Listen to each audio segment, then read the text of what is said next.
Hi all. So this is our second video lecture. In the previous one we have seen the latent heat of fusion. Okay. Now we are continuing this lecture with the latent heat of vaporization. Okay. Now what was latent heat of fusion? हमने देखा था कि हम ice का water में जब conversion करते हैं और आइस जो हीट लेता है कांस्टेंट टेम्परेचर पे, जो हीट एब्जॉर्ब करता है आइस, राइट, उसको हम बोलते हैं लैटेंट हीट ऑफ फ्यूजन। उसको क्या बोलेंगे?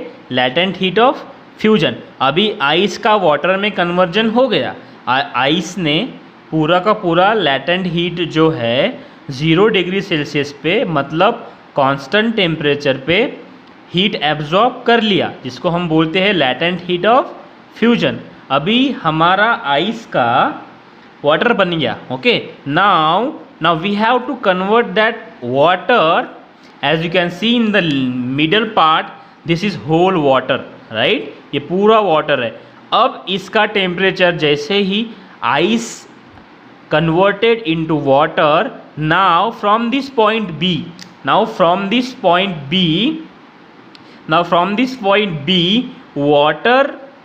water's temperature will rises, means increases, till which temperature? 100 degree Celsius.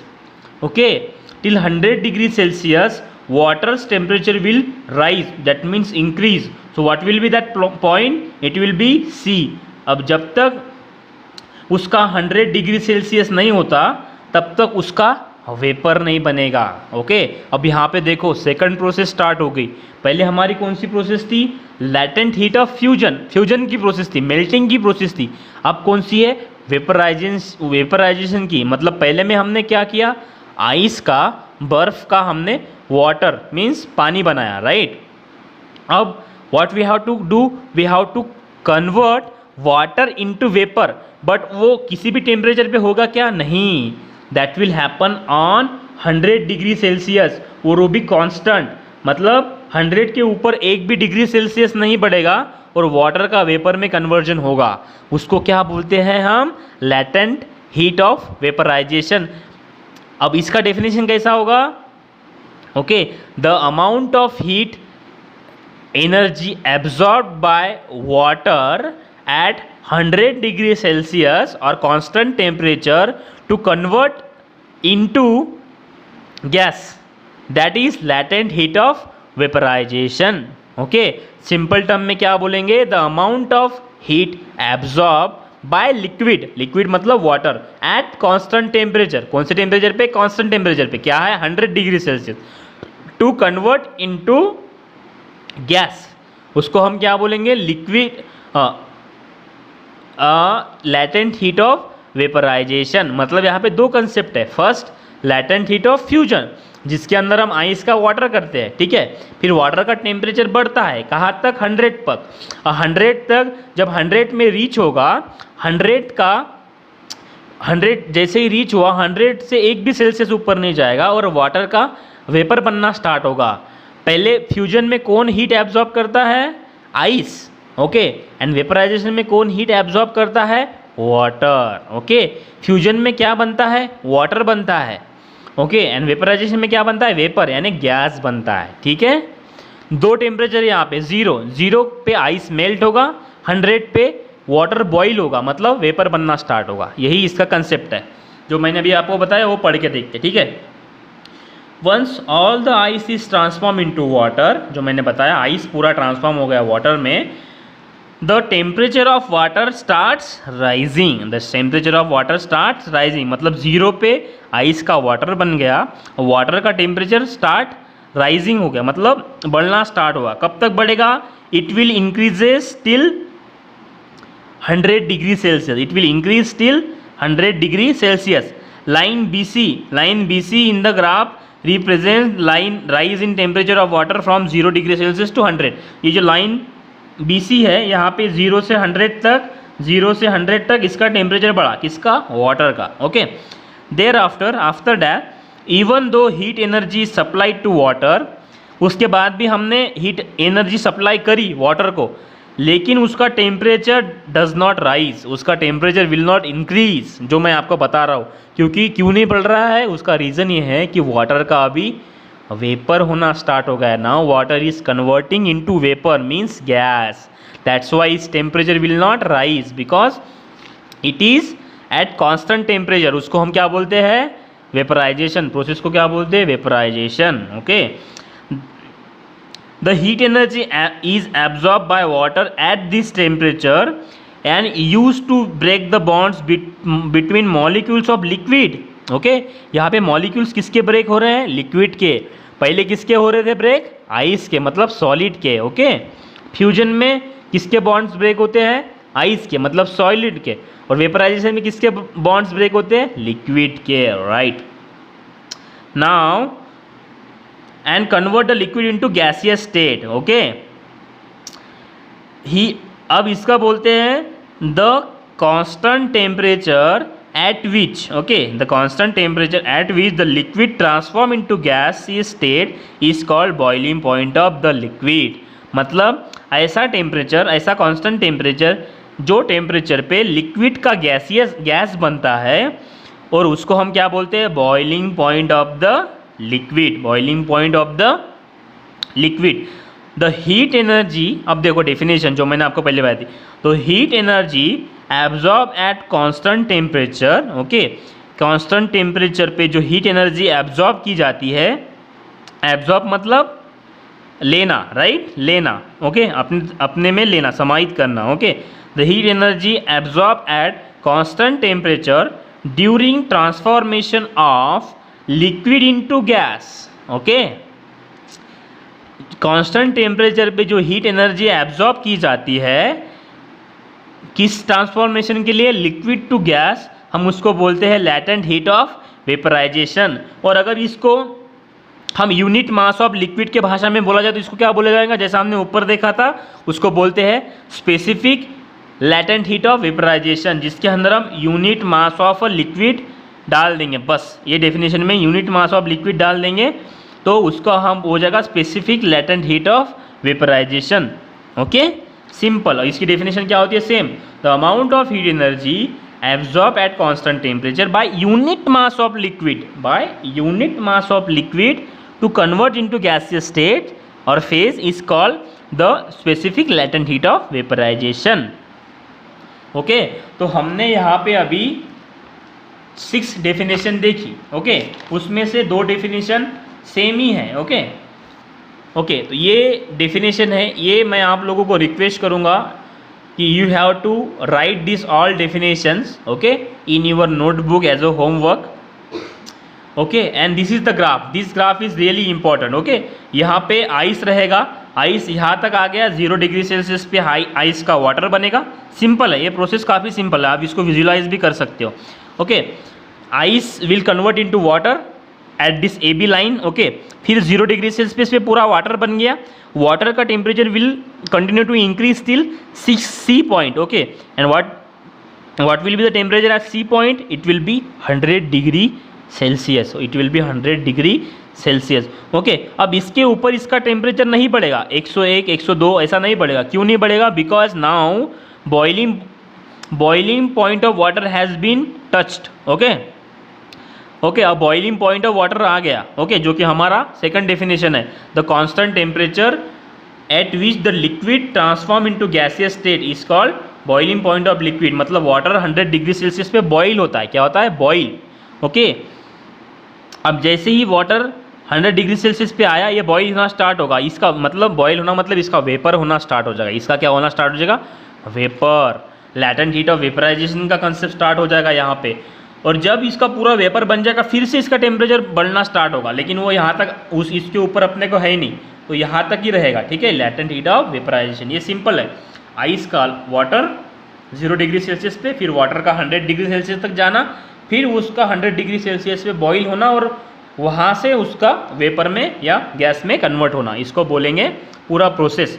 पहला प्रोसेस है लैटेंट हीट ऑफ फ्यूजन, दूसरा प्रोसेस है latent heat of vaporisation. Simple. ठीक है, अब ये हो गया।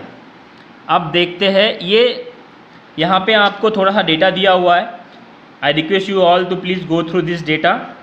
इट हैज़ गिवन वाटर का, देखो हमने वाटर का देखा है, मेल्टिंग पॉइंट क्या है 0, मेल्टिंग पॉइंट क्या है 0, बॉइलिंग पॉइंट क्या है 100 डिग्री सेल्सियस। ओके, और ये इसका स्पेसिफिक हीट दिया हुआ है फ्यूजन का और वेपराइजेशन का। इतना 1 किलो आइस को इतना किलो जूल एनर्जी लगेगा वाटर में कन्वर्ट होने के लिए, कितना 333 एनर्जी लगेगा। ओके, और वेपर में एक केजी वाटर को 2256 किलो जूल लैटेंट हीट लगेगी टू कन्वर्ट इनटू वेपर।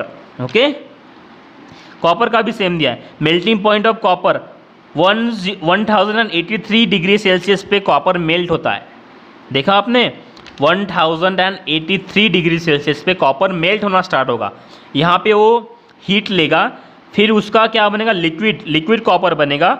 और जैसे ही 2560 पे लिक्विड कॉपर जाएगा, 2562 डिग्री सेल्सियस पे जाएगा, तो उसका वेपर होना स्टार्ट होगा। समझे? That is the difference. इसी हिसाब से नीचे का दिया हुआ है, please go through it. Okay, now we will see some brain power questions. is the concept of latent heat applicable during transformation of gaseous phase to liquid phase and from liquid phase to solid। अब ये क्या बोल रहा है, उल्टा बोल रहा है। पहले में हम क्या करते थे, we were converting solid into liquid and liquid into gas, but now what is asking, अपने पास अभी क्या है, गैस है। गैस को हमको पहले लिक्विड करना है, ठीक है, ये बोल रहा है लिक्विड करना है, और लिक्विड का फिर सॉलिड करना है। मतलब ये प्रोसेस अभी क्या बोलेंगे, इसको बोलेंगे हम फ्रीजिंग। मतलब अभी हमको, अगर हमारे पास वेपर है, हमको उसमें फ्रीज में रख दिया, तो उसका पहले वाटर बनेगा, और वाटर का फिर उसका क्या बनेगा, आइस बनेगा। ये पूरा उल्टा प्रोसेस है। पहले हमने आइस से वेपर बनाई थी, ठीक है, अभी इसको वेपर से इसको अभी आइस बनाना है। तो उल्टे प्रोसेस में भी ये लैटेंट हीट का कंसेप्ट लगेगा। क्या पूछ रहा है, तो लगेगा। ओके, लेकिन इसमें हीट क्या होगी, एब्जॉर्ब नहीं होगी, इसमें हीट बाहर दी जाएगी, given out, heat will be given out. Okay, answer क्या है इसका, यस। एंड सेकंड का क्या है, लैटेंट हीट का गिवन आउट। सेकंड का आंसर है गिवन आउट। और किसको गिवन आउट, सराउंडिंग को हम वो हीट दे देंगे, ठीक है। पहले में आइस का वाटर बनाते हुए हम हीट को एब्जॉर्ब करते, हम मतलब आइस उसको एब्जॉर्ब करता, ice will absorb that heat. Okay, but during the transformation from water to ice, okay, जब हम वाटर का आइस बनाते हैं तो हीट जो है वो बाहर फेंकी जाती है, हीट जो है वो बाहर फेंकी, मतलब given out to surrounding. Okay, given out to surrounding. That is all about these two questions. Now we are going to see our next point, resolution, not of, only resolution। क्या है इसकी, आप उसके उनको हम इसको बोलेंगे resolution। Okay, this is new concept। we have seen latent heat previously, now we are going to see resolution। this is also one of the magic thing kind of thing। okay, you all have seen one experiment, right, in your childhood, or right now also we eat ice gola, right? what happens whenever we go to that ice gola vendor, हम जब भी वो ice गोला जब हम खाते हैं, उसके पास जाते हैं, तो वो क्या करता है, पहले आइस को ऐसा स्ट्रेट करता है। स्ट्रेट मतलब आइस के ऊपर ऐसा घिसेगा, और आइस का ऐसा फिर छोटा छोटा पीसेस उसके हाथ में आएगा, फिर उस पर वो क्या करता है, उसको वो फिर से प्रेस करता है। उसको क्या करता है, he will press that ice. पहले उसने क्या किया, आइस को छीला। Okay, what he has done, he shredded the ice. Okay, small piece उसके हाथ में आए पूरा आइस का, और फिर से उसने उसको प्रेशर से अप्लाई कर दिया आइस को। क्या हो गया, फिर आइस पहले उसने छीला, और उसके बाद फिर से जैसा का वैसा आइस का गोला हो गया, राइट, जैसे वो प्रेशर करता है। तो ऐसा क्यों हुआ, वो एक में को चिपक जाता है, राइट। पहले आइस को उसने श्रेड किया, आइस का पहले फिर क्या बना, छोटा छोटा पीसेस बना, फिर से उसको उसने जब अप्लाई किया, प्रेशर अप्लाई किया, तब आइस फिर से स्टिक हो गया। ऐसा क्यों होता है, this is because of regelation phenomena. ये काफ़ी इंटरेस्टिंग फिनोमिना है, जिसके अंदर आइस पहले वाटर में कन्वर्ट होता है, ice will convert into water and then again it will reconvert into ice. Okay, again it will reconvert into ice, मतलब पहले कन्वर्ट हो जाएगा वाटर में और फिर आइस में वापस से वाटर का आइस बन जाएगा तुरंत. Okay, instantly. इसको बोलेंगे रेजिलेशन. मतलब आइस को हम डिवाइड करेंगे, आइस के पीसेस को, और फिर से अगर प्रेशर अप्लाई कर देंगे आइस फिर से वापस से स्टिक हो जाएगा like a glue, like a glue. Okay, ऐसा क्यों होता है? ऐसा क्यों होता है? ये रेजिलेशन फिनोमिना आइस में क्यों होता है, राइट? या फिर ये फिनोमिना है क्यों, है ना? अब हम देखेंगे. अब इसके लिए एक स्मॉल एक्सपेरिमेंट है. आप ये देख पा रहे होगे फिगर 5.3. इसमें क्या दिया हुआ है? We have one table. On this table we have one ice cube, long ice cube. Okay, ice slab भी बोल सकते हैं इसको. What we can say slab. और इसके ऊपर एक कॉपर का वायर डाला हुआ है, कॉपर या एक कोई भी स्ट्रिंग डाला हुआ है, और इस दोनों को वेट लगाए हुए हैं, दोनों साइड में वेट. मतलब ये जो स्ट्रिंग है ये आइस के अंदर अंदर जाएगा अभी, है ना? क्यों? क्योंकि इसके नीचे वेट लगाए हुए हैं. इसके नीचे क्या लगाए हुए? वेट. अब क्या होगा? What will happen because of this weight? What will happen because of this weight? Because of this weight ये जो वायर हमने आइस के ऊपर लगाया था, ओके, ये वायर अंदर अंदर जाएगा, अंदर अंदर जाएगा. किसके अंदर अंदर जाएगा? आइस के अंदर अंदर जाएगा. ये आइस को थोड़ा ब्रेक करेगा, मतलब आइस को ब्रेक करेगा. और जैसे ही ये आइस के अंदर जाएगा, as soon as is enter into ice, ice जो ऊपर का आइस है, अभी देखो ये पहले ऊपर रहेगा. I will draw one diagram over here. Okay, now this is the ice slab. Okay, this is ice slab. Okay, as you can see. और अब मैंने इसके ऊपर स्ट्रिंग लगाया, ये यहाँ तक अंदर आया, ठीक है, अंदर आया. मतलब इसने पहले आइस को ब्रेक किया, आइस ब्रेक हो जाएगा, लेकिन ये इस पॉइंट तक जब स्ट्रिंग आ जाएगा ऊपर का आइस फिर से चिपक जाएगा. ठीक है, अभी आपका स्ट्रिंग पूरा का पूरा अंदर है, किसके? आइस स्लैब के. ओके, आइस स्लैब के अंदर है. जैसे जैसे अभी नीचे नीचे जाएंगे, यहाँ पे आ गया, ऊपर का आइस चिपक जाएगा, नीचे आ जाएगा, पूरा निकल जाएगा और पूरा आइस फिर से चिपक जाएगा. मतलब what is happening is ice is converting into water due to applied pressure. अब यहाँ पे कंसेप्ट किसका आ गया? प्रेशर का. अब कंसेप्ट आ गया प्रेशर का. प्रेशर की वजह से जो स्ट्रिंग के नीचे का आइस है, जो स्ट्रिंग के नीचे का आइस है, मतलब अब देखो, अगर मेरा स्ट्रिंग यहाँ पे है, राइट, इसके नीचे कुछ तो भी आइस है. अब ये स्ट्रिंग इस नीचे के आइस पे प्रेशर अप्लाई कर रहा है. This string is applying pressure on this ice. इसके नीचे जो भी आइस है इस पे प्रेशर अप्लाई कर रहा है. क्यों? क्योंकि इस पे स्ट्रिंग पे वेट लगाए हुए हैं. वेट उसको नीचे खींच रहा है. किसको? स्ट्रिंग को. किसके अंदर? आइस के अंदर. ओके, आइस पे ये अभी इसके नीचे का जो भी आइस है इस पे प्रेशर कर रहा है. जैसे ही हम इस पे वो प्रेशर आ रहा है, ये ice it is converting into water. Instantly it is converting into water. वो इट विल स्टार्ट मेल्टिंग, जो हमने देखा है पहले लेक्चर में हमने देखा, ice will melt. Okay, pressure की वजह से जैसे हम इसका प्रेशर इंक्रीज करेंगे, किसका प्रेशर इंक्रीज करेंगे? स्ट्रिंग का. स्ट्रिंग पे जैसे ही प्रेशर इंक्रीज होगा आइस स्लैब पे, आइस जो भी उसके नीचे का आइस है वो वाटर में कन्वर्ट होगा. और जैसे ही हमने वाटर में कन्वर्ट हुआ, ये जो स्ट्रिंग है ये अंदर चला जाएगा, अंदर चला गया यहाँ तक स्लैब के अंदर, राइट. और तुरंत ही जैसे ही अब क्या होगा, इसके यहाँ तक वो स्ट्रिंग आ गया, लेकिन ये जो ऊपर का हिस्सा है, now in this area pressure has been released. अब इसके ऊपर का प्रेशर तो चला गया, अब प्रेशर चला गया, फिर से वो वाटर आइस में कन्वर्ट हो जाएगा, क्योंकि प्रेशर रिलीज हो जाता है उससे.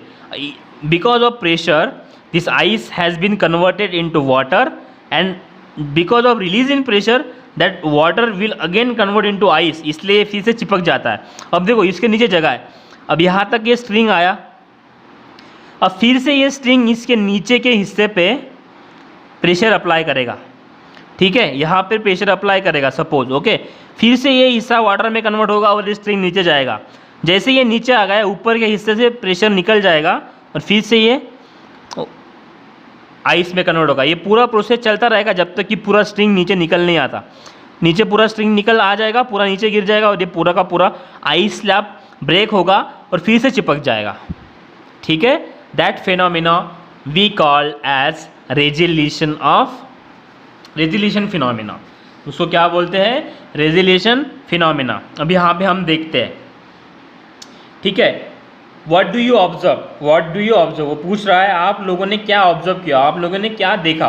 We have observe that it is observe that the wire gradually मतलब आराम से, धीरे धीरे, it is observe that the wire gradually penetrates the ice slab. Penetrates मतलब अंदर जाना, ग्रेजुअली मतलब धीरे धीरे अंदर जा रहा है। किस में जा रहा है? आइस स्लैब में, ओके। यहाँ तक समझ में आया? It is observe that the wire gradually penetrates the ice slab. Wire जो है, ये जो वायर है कॉपर का या जिसका भी वायर होगा, वो किस में जा रहा है? आइस स्लैब के अंदर जा रहा है धीरे धीरे। आफ्टर सम टाइम, कुछ देर बाद, the wire comes out of the lower surface of the ice slab, okay. What he saying, कुछ देर के बाद जो वायर है comes out of the lower surface of the ice slab, वो पूरा का पूरा वायर जो लोअर सरफेस है, मतलब आइस स्लैब का जो लोअर सरफेस है ये वाला, ये सरफेस के नीचे पूरा आ जाएगा, मतलब पूरा आइस स्लैब के बाहर निकल जाएगा, ओके। हाउएवर मतलब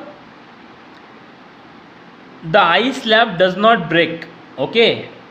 ये पूरा का पूरा वायर आइस स्लैब को पार कर गया। It has come through the lower surface of the ice slab, still that ice slab does not break, didn't break. अभी आइस स्लैब ब्रेक क्यों नहीं हुआ? जो मैंने बताया क्यों हुआ। The phenomenon in which the ice converts to liquid due to applied pressure, okay. इस वजह से नहीं हुआ कि ice converts to liquid due to applied pressure. जो मैंने बताया, जो स्ट्रिंग है एग्जैक्ट नीचे के आइस पे प्रेशर अप्लाई करता है, उसके वजह से आइस का कन्वर्जन किस में होता है? लिक्विड में। लिक्विड में मतलब वाटर में। जैसे ही वो वाटर में कन्वर्ट होता है, ओके, ये जो क्या है, ये जो वायर है नीचे चले जाएगी, क्योंकि वो लिक्विड है। लिक्विड में तो वायर जा सकती है, नीचे चली जाएगी और ऊपर के हिस्से पे अभी प्रेशर निकल जाएगा। ऊपर के हिस्से से क्या निकल जाएगा? प्रेशर निकल जाएगा और फिर से then it will reconverts to ice once the pressure is removed, is called regelation. This is the definition of regelation. Simple, कुछ नहीं करना है आपको ये लिखना है द फेनोमेना इन विच, ऐसी प्रक्रिया या ऐसी प्रोसेस जिसमें ice converts to liquid due to applied pressure, जिसमें आइस का लिक्विड में कन्वर्जन होता है अप्लाइड प्रेशर की वजह से। अगर हम प्रेशर बढ़ाएंगे, प्रेशर कौन बढ़ा रहा है यहाँ पे इस एक्सपेरिमेंट में? Wire, okay. अगर हम प्रेशर बढ़ाएंगे तो उसका किस में कन्वर्जन हो जाएगा? लिक्विड में, मतलब वाटर में।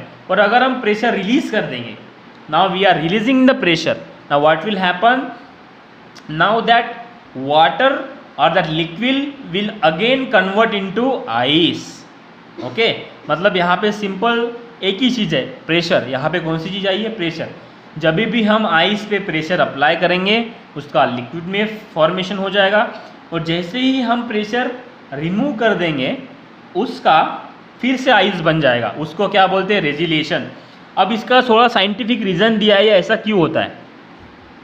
हम सबको पता है, in first lecture we have seen the melting point of ice is zero. The melting point of ice is zero. अगर ये पॉइंट 0 डिग्री सेल्सियस के नीचे जा रहा है तो सपोज -1 हो जाएगा। What will it become? -1।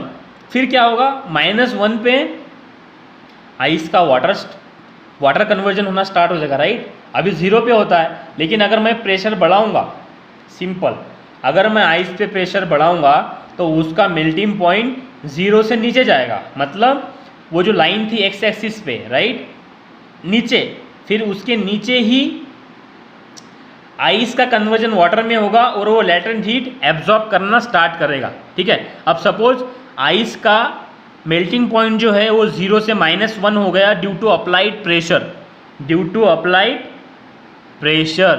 Applied pressure ice का melting point right now it is -1।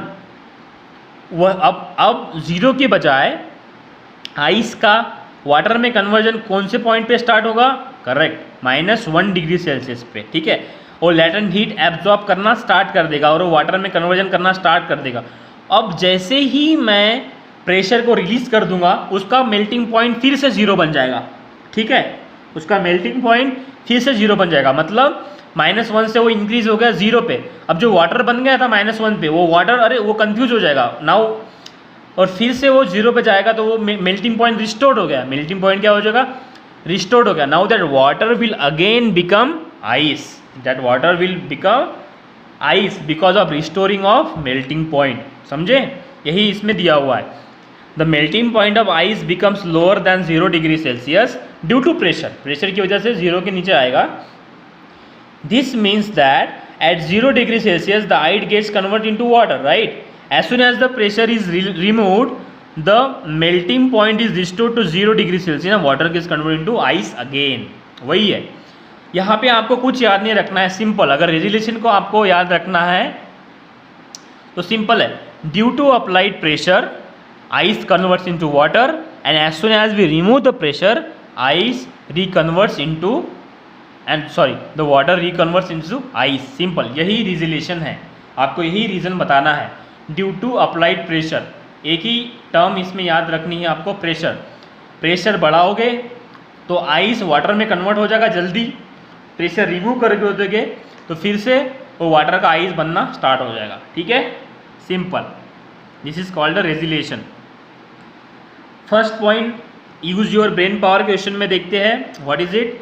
In the above experiment the wire moves through the ice slab, okay, wire move होता है आइस स्लैब से। However the ice slab does not break, why, अभी मैंने explain किया, right? क्योंकि जैसे जैसे wire नीचे जाएगा वो नीचे का जो आइस है उसको वाटर में तो कन्वर्ट करेगा, लेकिन जैसे ही नीचे जाएगा ऊपर का जो फिर वाटर जो बना हुआ है उसको फिर से आइस बना देगा, और फिर से आइस बन गया तो वो चिपक जाएगा, राइट? मतलब नीचे ब्रेक करते जा रहा है और ऊपर चिपक आ रहा है। जैसे ही नीचे निकल जाएगा ऊपर का पूरा आइस चिपक जाएगा, ओके, वो ब्रेक नहीं होगा। जो मैंने आपको बताया था वही यहाँ पे भी प्रोसेस है, सिंपल। नीचे का the ice which is below the और under the wire will become water and the ice और the water which is above the wire will become ice again, that is why it is not breaking, okay. Is there any relationship, second question, is there any relationship of latent heat with the regelation? Yes, मैंने जो बताया था आपको, right? किसी भी process में water को या आइस को वाटर बनने में हीट एब्जॉर्ब हो जाती है, और हीट यहाँ पे कौन दे रहा है? प्रेशर हीट दे रहा है, तो कुछ ना कुछ लेटेंट हीट तो लगेगी और उसका टेम्परेचर कांस्टेंट रहेगा, जो मैंने -1 का एग्जांपल दिया था, right? So is there any relationship of latent heat of with regelation? इसका आंसर है यस। इसका आंसर क्या है? Yes, okay. You know that, third question, you know that as we go higher than the sea level the boiling point of water decrease, okay? higher than the sea level मतलब जैसे जैसे हम ऊपर जाते हैं ज़मीन के ऊपर, मतलब अर्थ सरफेस के ऊपर हम जब जाएंगे तो प्रेशर क्या होगा? डिक्रीज। प्रेशर क्या होता है? Decrease, pressure will decrease, okay. तो प्रेशर डिक्रीज होगा, और अगर हमने देखा है प्रेशर इंक्रीज होता है तो मेल्टिंग पॉइंट क्या होता है? डिक्रीज, ठीक है। और अगर प्रेशर डिक्रीज होगा तो मेल्टिंग पॉइंट क्या होगा? Increase. Same, what would be effect on melting point of solid? Okay, इसका आंसर है जो भी, अब इसका आंसर हम डिटेल में देखेंगे। जो भी सॉलिड एक्सपांड होता है, सॉलिड एक्सपांड जो होगा उसका मेल्टिंग पॉइंट डिक्रीज होगा, उसका मेल्टिंग पॉइंट क्या होगा? Decrease, okay. और जो सॉलिड कॉन्ट्रैक्ट्स होता है, कॉन्ट्रैक्ट्स मतलब आइस, इसका देखते हैं आइस, राइट? उसका क्या होगा? Increase, okay. तो इसका आंसर ऐसा लिखना है आपको, the solid which expand after after decrease in pressure, okay, the solid which expand after melting, okay, उसका melting point decrease होगा, okay, and the solid which contracts after melting like ice, उसका जो melting point होगा वो increase होगा, okay, ये third question का answer है. Okay, now in the next lecture we are going to see anomalous behavior of water. I hope you have understood the concept of latent heat of fusion and vaporization and also resiliation. Okay, thank you guys.